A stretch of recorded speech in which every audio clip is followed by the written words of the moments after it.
मैं आपको English spoken के लिए कुछ शब्द का कुछ सेंटेंस लाया हूँ जो हम डेली लाइफ में बोलते हैं। तो यहाँ पर हम जैसे हम कहते हैं कि ये कैन और शुड का हम प्रयोग आज जानेंगे कि कहाँ पे कैन का प्रयोग करेंगे और कहाँ पे शुड का प्रयोग करेंगे। तो हम लोग डेली बोलते हैं ये स्पोकन, यानी कि अंग्रेजी आपको सीखने के लिए अंग्रेजी में कुछ ऐसे वाक्य हैं जो हम लोग डेली लाइफ में बोलते हैं। तो आज मैं बताऊंगा कि कहाँ पे हम कैन का प्रयोग करेंगे और कहाँ पे हम शुड का प्रयोग करते हैं। तो यहाँ पे use of can and should, can सकना क्षमता का बोध कराने के लिए करें, यानी कि अगर आपके पास you have the ability to do any work then we use the words can, यानी कि अगर आपके पास कोई भी क्षमता है, कोई कार्य को करने की क्षमता है, तो हम उसको कहते हैं कि मैं इस काम को कर सकता हूँ, मैं पढ़ सकता हूँ। और इसे समझने के लिए, बहुत आसान शब्दों में समझने के लिए हम आपको एक रूल्स बताते हैं कि अगर आप किसी भी वाक्य में देखें कि अगर सकता लगा हो, यानी कि तो उसमें कैन का प्रयोग करते हैं। लेकिन इसमें कुछ ऐसे होते हैं कि कुड का भी प्रयोग होता है, लेकिन कहाँ पे होते हैं? अगर मैं इस काम को कर सकता हूँ, अगर प्रेजेंट में हो तो कैन का प्रयोग करेंगे। मैं इस काम को कर सकता था, यानी कि ability so in the past then we use could. तो अभी हम पढ़ेंगे कैन का, कुड का भी, इसका भी मैं आपको अगले वीडियो में मैं इसको अच्छी तरह से एक्सप्लेन करूंगा। लेकिन अभी हम आपको कैन का प्रयोग देखते हैं कि अगर प्रेजेंट में it show the ability in the present और could show the ability in the past. तो कैन का प्रयोग देखते हैं। अगर आपको समझने के लिए बहुत सारे वाक्य लेंगे, जैसे मैं इस काम को कर सकता हूँ, मैं इस काम को कर सकता हूँ, मैं पढ़ सकता हूँ, मैं रो सकता हूँ, मैं दौड़ सकता हूँ। तो जहाँ पे आपका इस प्रकार का सकता वाला वाक्य हो तो वहाँ पे हम, अगर है लगा हो तो हम वहाँ पे कैन का प्रयोग करते हैं। तो यहाँ पे क्षमता को दर्शाता है। ऐसी बात नहीं है कि सिर्फ क्षमता को दर्शाता है, आगे भी इसके रूल्स हैं, लेकिन हम बोलचाल के, क्योंकि हमको इंग्लिश बोलने के लिए पूरे ग्रामर्स की ज़रूरत नहीं पड़ती है। इंग्लिश को बोलने के लिए हमें पूरे होल ग्रामर की ज़रूरत यहाँ पे नहीं पड़ती है। कुछ चुनिंदे, कुछ ऐसे वाक्य होते हैं जो कि हम डेली लाइफ में बोलते हैं। अगर डेली लाइफ में हम बोलते हैं, जो सुनते हैं, अगर हम बोलते हैं, ये कम्युनिकेशन जो होते हैं, तो इंग्लिश ग्रामर की, हमें पूरे ग्रामर की जानकारी होगी तभी हम इंग्लिश बोल सकते हैं, ऐसी कोई बात नहीं है। लेकिन आप लिखना चाहते हो, इंग्लिश को लिखना चाहते हो, आप शुद्ध लिखना चाहते हो, तब वहाँ पे आपकी ग्रामर की जरूरत पड़ती है। तो बोलने के सेंस में अगर आपके ग्रामर की नॉलेज पूरे तरीका से नहीं है, अगर आप छोटी छोटी वाक्यों को अगर आप सीख लेते हैं, अगर छोटी छोटी वाक्यों को आपको ट्रांसलेट करना सीख लेते हैं, तो आप जो है यहाँ पर इंग्लिश बोलने भी आपको आ जाता है। तो आज मैं आपको ऐसा ही कुछ संबंधित, यानी कि हिंदी वाक्यों से संबंधित कुछ ऐसे वाक्य को बताने जा रहा हूं जो हम डेली लाइफ में इसका हम प्रयोग करते हैं, यानी कि डेली, प्रतिदिन हम इसका प्रयोग करते हैं। तो आपको समझ में आ गया कि यहाँ पे अगर हम कैन का सकता है, सकता लगा हो, यानी कि वाक्य में अगर सकता लगा हो तो वहां पे कैन का प्रयोग कर देंगे। तो यहाँ पर मैं तैर सकता हूं, क्या बनाएंगे यहाँ पे? यानी कि कैन का प्रयोग, आई कैन स्विम। मैं दौड़ सकता हूं, क्या बनाएंगे?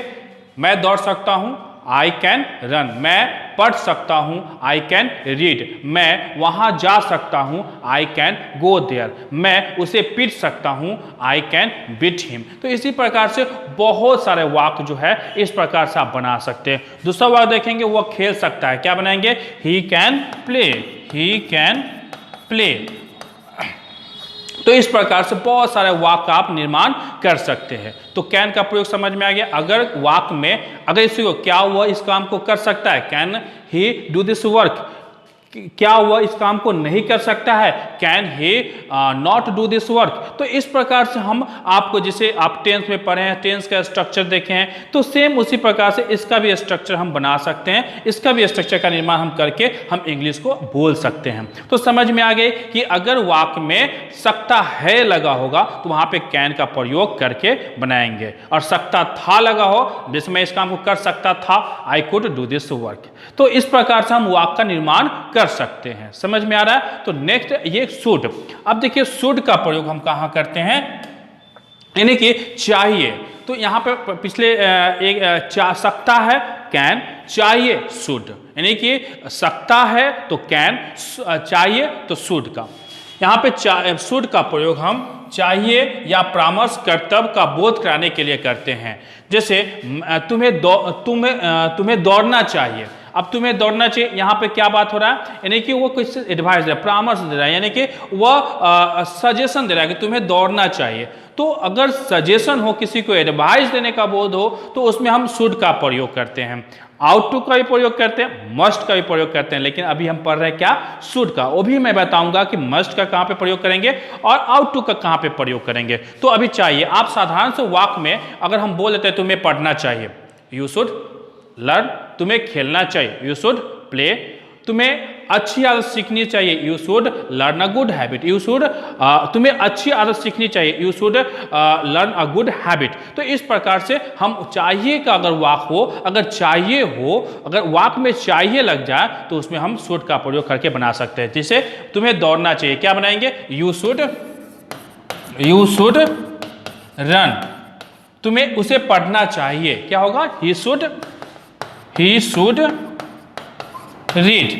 तो इस प्रकार से यानी कि सकता और चाहिए अगर ऐसा रहे तो आप इसे इस प्रकार से बना सकते हैं। तो कुछ इस पर एग्जाम्पल हम देख लेते हैं। एग्जाम्पल, इसको कुछ सॉल्व करते हैं, दोनों को मिक्स कर देते हैं, सकता और चाहिए दोनों ऐसे वाक्यों को मिक्स करते हैं और आप इसे सॉल्व करेंगे। आप इसे सॉल्व करें जल्दी से। मैं आपको, ये एग्जाम्पल है कि आपको सदा सत्य बोलनी चाहिए, क्या लगेगा, शुड या कैन, जल्दी से बताइए। बिल्कुल आप सही बता रहे हैं, शुड का प्रयोग है।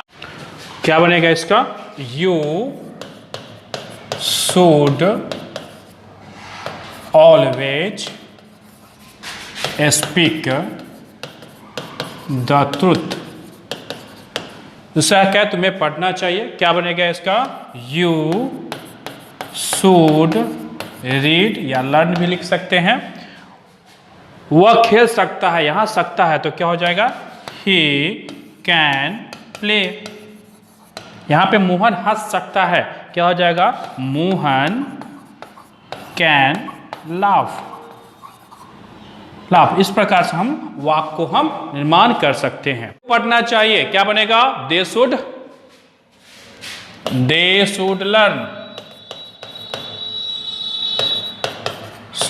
लर्न, रीड भी लगा सकते हैं। तुम बोल सकते हो, यू कैन स्पीक। मैं तैर सकता हूं, आई कैन स्विम। तुम्हें खेलनी चाहिए, तुम्हें खेलना चाहिए, क्या बनाएगा, यू शुड प्ले। तो मुझे I hope that you understood this usages of can and should in proper way. आप समझ में आ गया। तो इस प्रकार से बहुत सारा वाक्यों को हम बना सकते हैं। सकता है तो कैन और चाहिए है तो शुड का प्रयोग करके हम इसको ट्रांसलेट कर सकते हैं। और मुझे आशा है कि आपको समझ में आ गया होगा। नेक्स्ट वीडियो में मैं कुछ इसी प्रकार से नए नए वाक्यों को निर्माण करना बताऊंगा। इंग्लिश बोले कैसे, इंग्लिश का डेली यूजेज वाले जो वाक्य होते हैं इसका मैं प्रैक्टिस करवाऊंगा। तो चलते हैं, मिलते हैं नेक्स्ट वीडियो में। तब तक के लिए बाय बाय।